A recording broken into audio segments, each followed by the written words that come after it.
Alright, Bismillahirrahmanirrahim. Assalamualaikum warahmatullahi wabarakatuh. So guys, today we're gonna have the third meeting about the state of bureaucracy, and today we try to discuss about the profile, structure, and performance of the bureaucracy as an organization. Because yeah, if you still remember about the last meeting, we're talking about the the government, the bureaucracy function. There are at least 4 functions for the bureaucracy. One of it is bureaucracy as an organization. So um, the the keyword or the point is that uh, you still remember that politics and also the bureaucracy is different. Politics has no the career, but bureaucracy has a career, and bureaucracy itself is the implementator of the policy, but for the politics is formulate the policy. So here we're gonna try to understand about the what is the profile of a bureaucracy. It's not talking about the structure of the government, of the bureaucracy, like for example, the chart of the bureaucracy, and then for example head of a department, and then they have sub head of something, and so on and so forth, and then stuff. No, but we try to understand about the what is a bureaucracy profile actually, and what is the structure, and also how is the performance bureaucracy as an organization. So the first is about the profile and the structure in the bureaucracy. Actually, or specifically in democracy, because we are in the developing country, and also have the democracy. So this one is relate, um, for because the context of this bureaucracy is for the Indonesia. Maybe for the international student, you can give another, you know, uh, discussion, or maybe we have discussed about the what about the developed country, and then what about if the country not persist the democracy. Okay, so yeah, bureaucracy in democracy, actually in developing country, the public or the electorate is very important. So this statement is the public interests are not only jargon means the slogan or symbol, but able to reflect it in entire program of public policy as well as its objective. Because sometimes bureaucracy just like the I'm bureaucrat, and then I'm a part of bureaucrat, but they don't know about their their um tasks, or they the function. Actually, what is the function of the bureaucracy? Yeah, the function of bureaucracy, of course, for the implement the public policy as well as the objective. So the entire government bureaucracy is an opposition as a servant, protector, and empowerment of the community, because they servants. So the keyword here is they servants.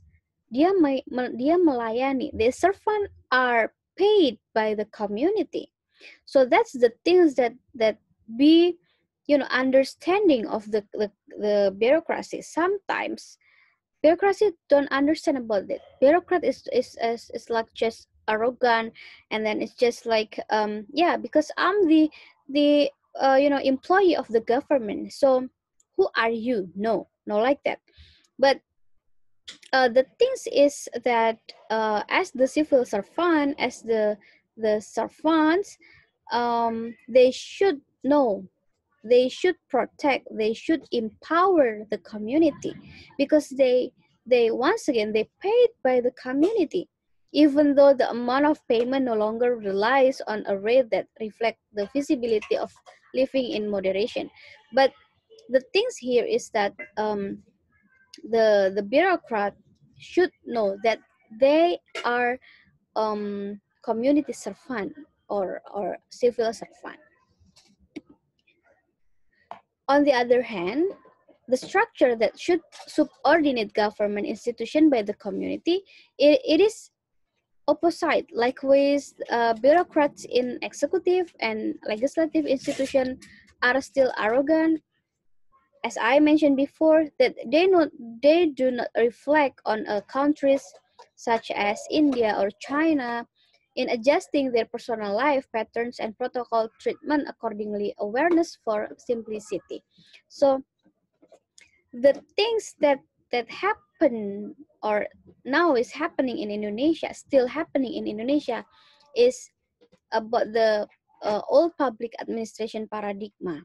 So because of the person that be the employee of the government means that the bureaucrat or the civil apparatus, they don't really know that he or she are he or she is the a public servant. So that's why there's still a person in the government employee still arrogant. With the structure of the public existence about the government bureaucracy, at least bureaucrats can work with behavior patterns that promote values-based ethics.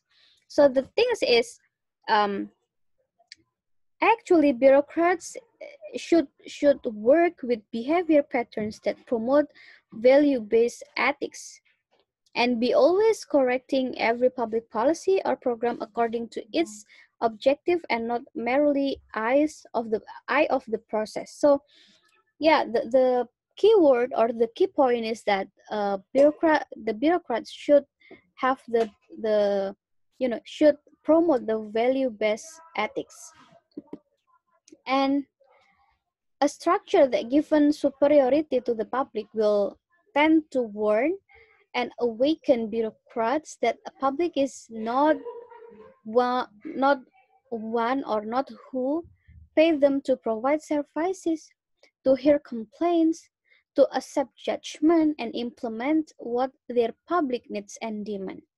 So that actually that's the the bureaucrat should be like this, but for the reality not be like this, because somehow all public administration still exists in Indonesia nowadays. Like, for example, hierarchy, and then it's based on the, if you provide the public service, but for the person that has power, and then the person that has power, we talk or we call it pejabat negara. If the person that has power happy with your public service, it will be okay. So I will work like this one, not like what is the people needs, what is the people want. No, but uh, the the right the right way is that the bureaucrat should know what people, what community needs, what community wants. So that's why that's the meaning of the bureaucrats. And then the structure that is built in the environment of a government bureaucracy, where the division of the roles between levels of the manager is not clear, will also have an effect on the quality of the resulting public policy. So in this one, in the sixth semester, you will have the human resource management. So we will learning about the how to manage the bureaucrat, how to have the quantity and also the quality as the organization needed. So that's why if the bureaucracy in this one, the things is sometimes the structure is very big, but the function of the bureaucracy is very small. You know what I think, like this one. the structure of the bureaucracy is very big. Like for example, they have so many departments in the government, but then the function is a very small. There is no function actually in many departments. For example, in my country, in my city, there is no potential for the um, forestry, for example, but there is still um, department of forestry. So that's the meaning of um, small function but big structure. And then another one is the big function but small structure. So it means that it's only a several department in region, like for example only 7 or 8 department. For example, in department education, department social, department education, health, and others. But then the function is very big, very large. So that's mean that big function but small structure.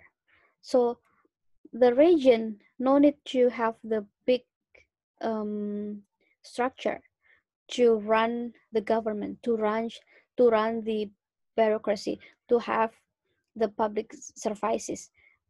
But the important things is they have big function, right? So um, percuma kalau misalnya punya punya departemen banyak di suatu daerah, but then fungsinya sedikit, nggak kerja, nggak ngapa-ngapain.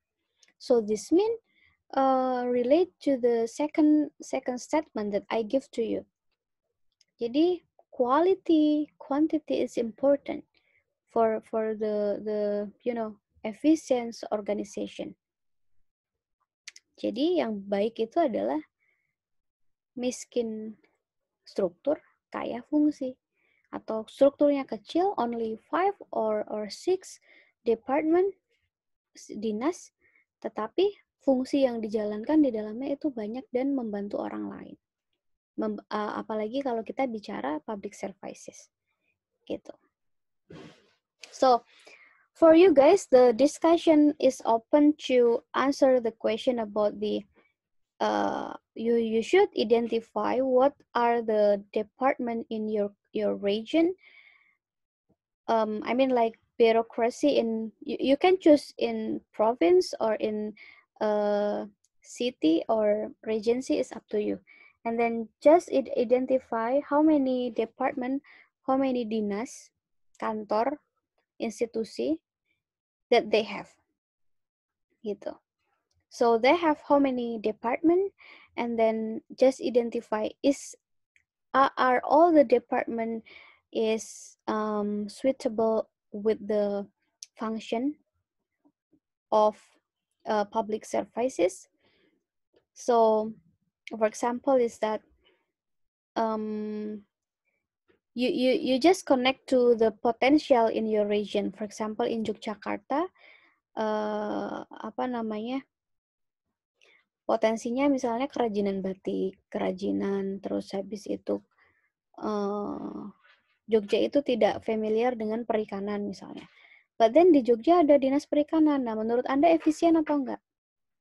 Gitu. And then give your opinion for that. So we try to identify about the two things in bureaucracy. Like first is a big structure but small function, and then second one is big function, small structure. Which one is better for you? For me, the better one is the small function, small structure but big function, because uh, yeah, function is very important to give the service to give the service to the people, right? So for me, that's the things that important to give the services. And after that, you should identify.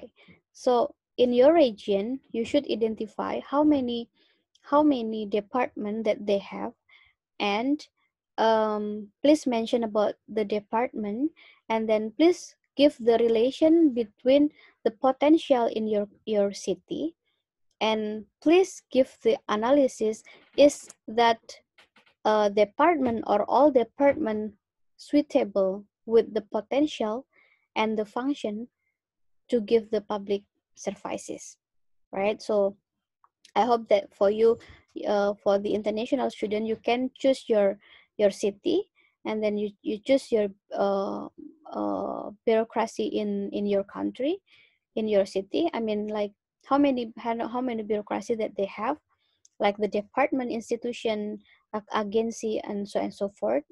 As long as that it is the bureaucracy, you can mention all, and then please identify, is the are the dep- are all the department suitable or relate with the function to give the public services, right? So easy. But if you still have any question, please let me know, right? So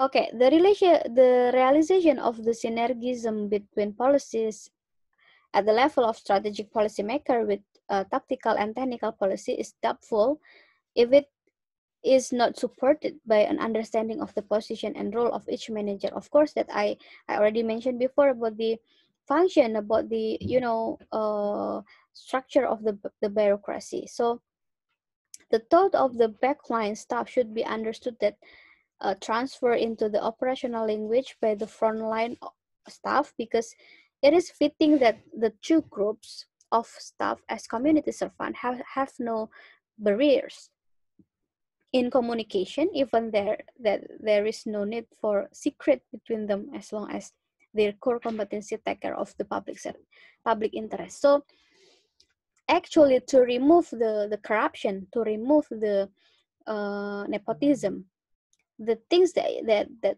can do by the bureaucracy is no secret between others, as long as their core for the communication is about the public interest or for the public services gitu.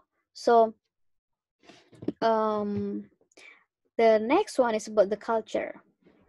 What is the culture of bureaucracy in Indonesia?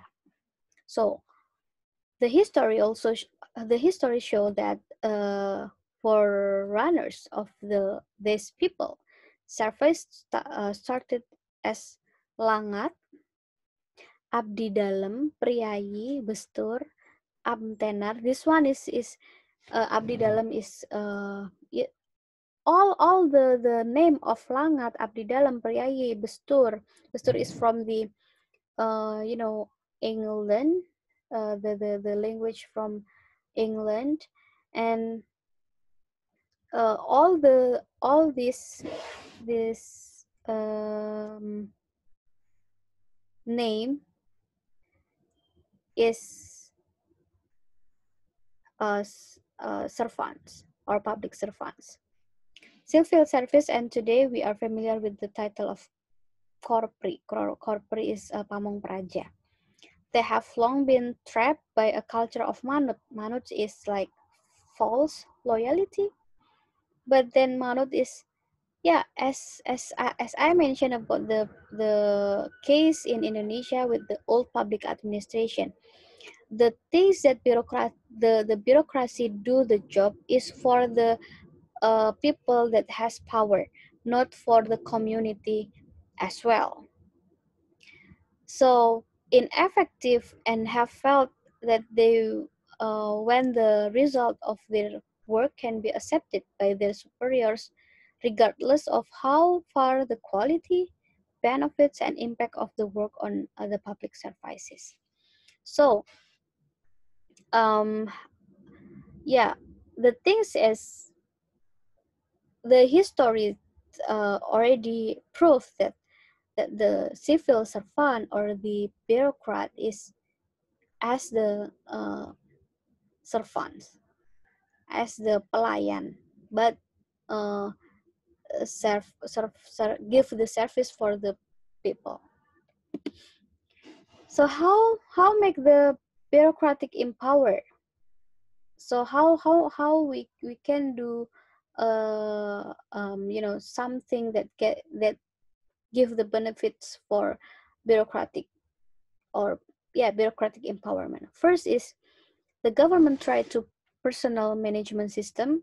Actually in Indonesia we already have SIM, system information management, to give the transparency about the government, about the bureaucracy job. And then because for the bureaucracy or bureaucracy reform, so that's one is, it will be the uh the things that should have. Second one is employee selection process. So the employee selection process, you can see in the uh, legislation or the regulation about the ASN or aparatur sipil negara. And then bureaucratic neutrality. Yeah, if you still remember about the Pak Awang say about the bureaucracy, it's still the same, right? So lifestyle bureaucratic work culture means that, yeah, the culture of bureaucracy to have like efficient, effective, should build by themselves. Okay, this one I just try to recall you about the concept of bureaucracy. So actually, we already learned about this one, the rationality of the Weber bureaucracy. So according Weber, what is the bureaucracy? Bureaucracy have the characteristic about existence of the continuous rules, division of tasks, hierarchy, and so forth. So it means that the things Weber want to promote is the bureaucracy should have the uniform, should have the, you know, um, uh, same rules, same regulations, same procedure to make all effective and efficient. Because the number 9, if you still understand or remember about the merit system, so merit system is good point to keep bureaucracy have a good work. And then the last one is about the position of the bureaucracy towards the politics. So there are two paradigma, yeah. You already know. Dichotomy is bureaucracy and politics just separated. And if synergy paradigma is bureaucracy and politics together to formulate and implement the policy. So what is the Indonesian that use of paradigma? So actually the Indonesia now have the two paradigma, I mean implement two paradigma, dichotomy and also the synergy. Because sometimes as the the structure, bureaucracy and politics just separated, but sometimes bureaucracy can interfere by the politics, that the means of synergy. So well, bureaucracy in Indonesia is, yeah, I think you still remember about the ASN or state civil apparatus. We call it PNS as civil servant, and PPPK as the government employee with the work agreement. And then the second one is regulated in law number 5 of 2014. If you still have the document, you can read it again. And bureaucratic paradigm in Indonesia, this one dichotomy, but the position of the bureaucracy in Indonesia is subordinate to politics. Yeah, this means that bureaucracy is still interfered by the politics. And the last one is bureaucratic governance is new public management, right? So that's all guys for this meeting. I hopefully you can learn something from these materials, and then if you still have any question, just let me know. Specifically about the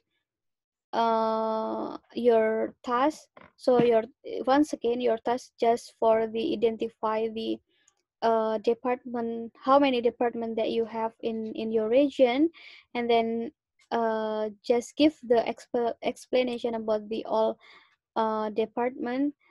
Is that the all department relates with the function of the public service. So like for example, there is no potential for the, forestry, or maybe for the uh, fishing. But then in your city, there are a department like forestry and fishing. But it will be, it will be not efficient because there is no function inside that department. So like this one. So you identify and you analyze. So is it suitable with the function for give the public services or not? So just that for your discussion this week. So thank you so much, and I hopefully you guys still in a good condition, and see you for the next meeting. Bye bye.